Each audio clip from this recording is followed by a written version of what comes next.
दोस्तों, target with PS Parihar channel में आपका स्वागत है। आज के इस वीडियो में हम बात करेंगे सबसे पहले टीजीटी पीजीटी वैकेंसी की, एलटी ग्रेड वैकेंसी की, प्राथमिक शिक्षक भर्ती की और जूनियर शिक्षक भर्ती की। उसके बाद में लेखपाल भर्ती की थोड़ी सी बात करेंगे और मुख्य सेविका की। तो वीडियो को जल्दी से लाइक कर दें, शेयर कर दें और जिन छात्रों ने चैनल को अभी भी सब्सक्राइब न किया हो तो जल्दी से सब्सक्राइब कर लें ताकि आप लोगों को इसी प्रकार की ऑथेंटिक अपडेट्स सबसे पहले मिलती रहे। चलिए शुरू करते हैं। अच्छी बात है कि इस बार जो विधानसभा में, विधान परिषद में बहुत सारे जो विधायक हैं वो रोजगार का जो मुद्दा है वो जोर शोर से उठा रहे हैं।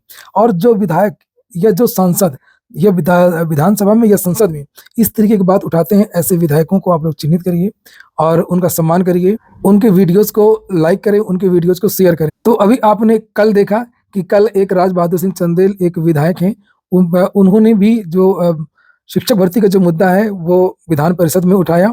खासतौर से वो मुद्दा एडिड जूनियर भर्ती को लेकर के था, जिसमें ये कहा गया कि 25 मार्च तक ये भर्ती पूरी करा ली जाए। ये स्पीकर ने को कहना पड़ा क्योंकि उन्होंने सदन का बहिष्कार कर दिया था, बहिर्गमन कर दिया था। और इसी क्रम में एक और विधायक हैं जौनपुर के, पंकज पटेल, समाजवादी पार्टी के विधायक हैं और उन्होंने जोर शोर तरीके से शिक्षक भर्तियों का जो मुद्दा है वो उठाया है।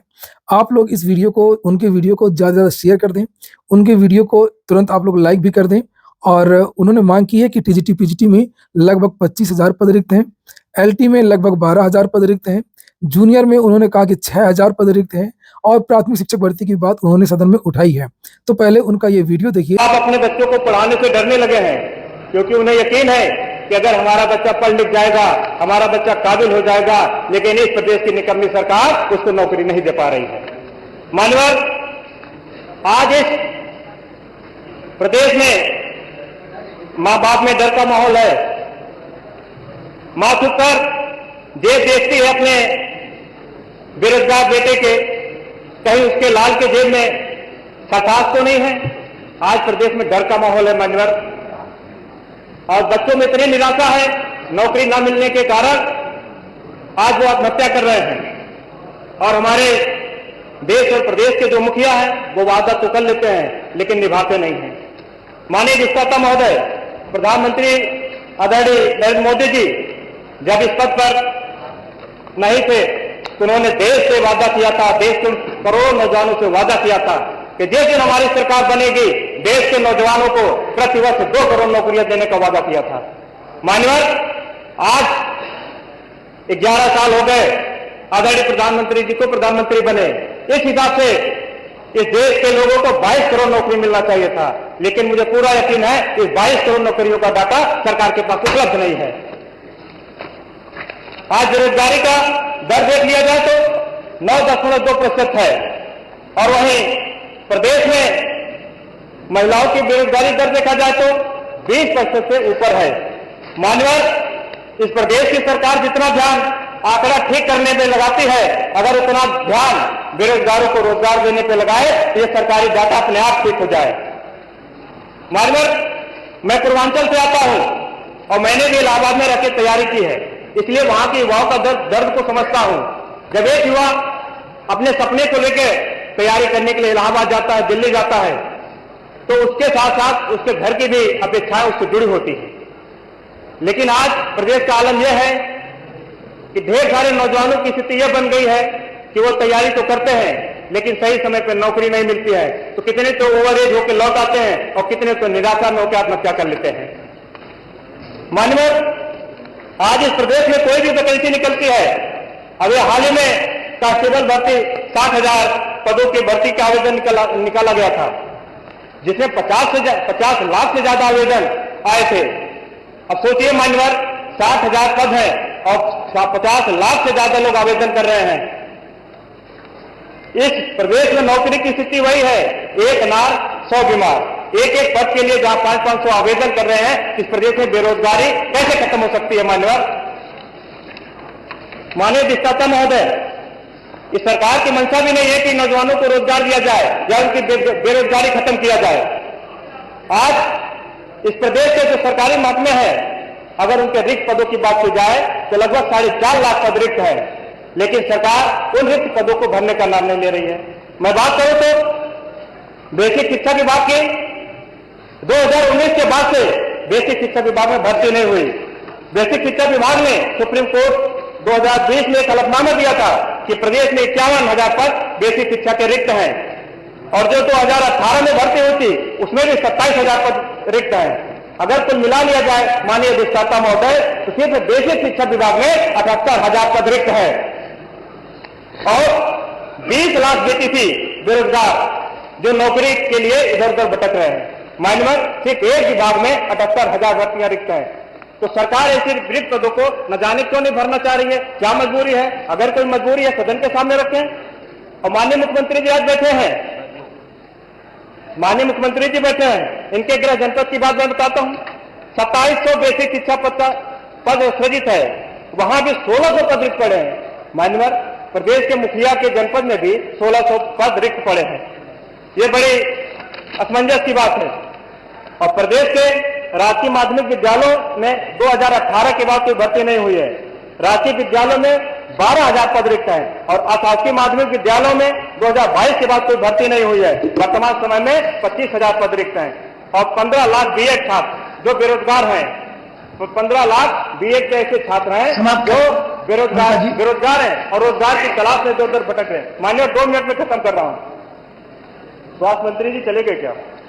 माननीय अधिष्ठाता महोदय, स्वास्थ्य विभाग में भी 2017 के बाद सामुदायिक स्वास्थ्य केंद्र व प्राथमिक स्वास्थ्य केंद्र की कोई नियमित अस्थायी भर्ती नहीं हुई है। अशासकीय सहायता प्राप्त जूनियर हाई स्कूल के 6,000 पद रिक्त हैं। इसमें विज्ञप्ति निकाली गई और इसका एग्जाम भी हुआ, लेकिन आज तक रिजल्ट पूरा नहीं हुआ। मान्यवर, ये सरकार खुद के सामने आईना रख के यदि ईमानदारी से थोड़ी सी शर्म कर ले तो प्रदेश सरकार में सालों से जो रिक्त पड़े पद हैं और भर दें, तो प्रदेश के युवाओं के दिमाग में दिन रात जो सांप्रदायिकता भड़काने की कोशिश की जाती है उससे छुट्टी मिल जाए। यकीन मानिए आप इस प्रयत्न से प्रदेश को विनाश से विकास की तरफ अग्रसर करेंगे। माननीय अधिष्ठाता महोदय, इस महत्वपूर्ण मुद्दे पे मैं सदन में चर्चा कराए जाने की मांग करता हूं। बहुत बहुत धन्यवाद। तो देखा आप लोगों ने किस तरीके से जोरदार तरीके से उन्होंने ये मुद्दा उठाया। उन्होंने कहा कि मैं खुद प्रतियोगी छात्र रहा हूं, मैंने खुद प्रयागराज में तैयारी की है, मैं जानता हूं कि विद्यार्थी किस तरीके से संघर्ष करते हैं और उनके साथ में आजकल क्या हो रहा है। तो सरकार को फर्क पड़ता है या नहीं फर्क पड़ता वो एक अलग बात है, लेकिन अच्छी बात है कि जो विधायक हैं वो बेरोजगारी का जो मुद्दा है वो उठा रहे हैं। बात भी सही है कि उत्तर प्रदेश में केवल शिक्षक भर्तियों की बात नहीं है, सभी भर्तियों का यही हाल है, चाहे पुरानी भर्ती हो, चाहे नई भर्तियां हो, चाहे वो यूपी SSSC की भर्तियां हो, धीरे धीरे चल रही हैं। और इसी तरीके से उत्तर प्रदेश लोक सेवा आयोग की भर्तियां हैं। बहुत सारी भर्तियों के अधियाचन पहुंच गए हैं, लेकिन विज्ञापन जारी नहीं किए जा रहे हैं। चाहे वो LT ग्रेड शिक्षक भर्ती हो, खंड शिक्षा अधिकारी की भर्ती हो, GDC की भर्ती हो, प्रवक्ता की वैकेंसी हो, और LT का अधियाचन भी वहां पर पहुंच चुका है। और ये जो 24,000 की बात इन्होंने कही कि 24,000 पद रिक्त हैं, इन्हीं पदों को जोड़ने को लेकर के कल युवा मंच ने प्रयागराज में जोरदार धरना प्रदर्शन किया था। अधिकारियों से वार्ता भी हुई थी और अधिकारियों को ज्ञापन भी दिया था। पद वास्तव में TGT और PGT के लगभग 24,000 या 25,000 के आसपास रिक्त हैं। तो विधायक जी के लिए आप लोग वीडियो को लाइक जरूर कर दें और उनके बारे में कुछ कमेंट करना चाहते हो तो कमेंट भी अवश्य करें। निश्चित तौर पर ये वीडियो उनके पास पहुंचेगा। अगली जो सूचना है वो लेखपाल भर्ती को लेकर के भी है। अब विद्यार्थी लग प्रयास कर रहे थे कि लेखपाल भर्ती का नया विज्ञापन भी जारी हो जाए, प्रतीक्षा सूची भी जारी हो जाए।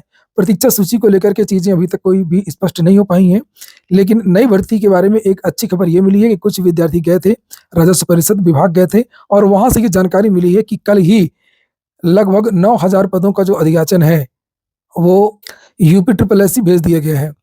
तो उम्मीद अब बढ़ गई है कि इसी PET से लेखपाल भर्ती का जो विज्ञापन है वो जारी हो जाएगा। PT 2023 से मैंने आपको बताया था कि लोअर की वैकेंसी जनवरी में आएगी और लेखपाल की भर्ती भी जनवरी या फरवरी के महीने में आपको देखने को मिल सकता है और अभी कुछ और भर्तियां भी आपको देखने को मिलेंगी। विद्यार्थी अब दबाव बनाएंगे कि किसी तरीके से जब अधियाचन आयोग पहुंच गया है तो अब आयोग इसका जो विज्ञापन है वो रिलीज कर दे। अगली जो सूचना है वो मुख्य सेविका नॉर्मलाइजेशन को लेकर के है। छात्राओं ने नॉर्मलाइजेशन के खिलाफ कोर्ट में केस किया है। ये देख सकते हैं, ये आज की डेट थी। कोड नंबर 7 में 410 नंबर पर फ्रेश लिस्ट में ये लगा हुआ था। मुख्य सेविका के परिणाम में बहुत अंतर था, 2 पालियों में ये परीक्षा हुई थी और इसमें काफी अंतर है। अलग अलग पालियों के परिणाम में बहुत सारी छात्राओं के नंबर बढ़े हैं, बहुत सारी छात्राओं के नंबर घटे हैं और भी कुछ अन्य मुद्दे हैं जिसको लेकर के ये छात्राएं कोर्ट गई थी। छात्राओं ने हिम्मत दिखाई है और यहाँ पर ये रीता भारतीय एंड 12 अदर्स लिखा हुआ है, ये छात्रा हैं। इनके जो एडवोकेट हैं वो कैलाश सिंह कुशवाहा हैं। तो आज सुनवाई नहीं हो पाई, आज ये बेंच बैठी नहीं थी। कोर्ट का मामला ऐसा ही होता है, शाम तक मालूम चल जाएगा कि अब इस केस की सुनवाई कब होगी। हालांकि मामला फ्रेश में है और उम्मीद है कि अगली सुनवाई में देखिए कुछ ना कुछ रिजल्ट निकल करके आएगा। जो भी जानकारी होगी मैं आपको इस चैनल के माध्यम से दे दूंगा। ये हो गया आज का वीडियो आपको अच्छा लगा हो, आपके काम का हो तो लाइक अवश्य कर दें। जिन छात्रों ने चैनल को सब्सक्राइब न किया हो सब्सक्राइब कर लें। पूरा वीडियो सुनने के लिए बहुत बहुत धन्यवाद।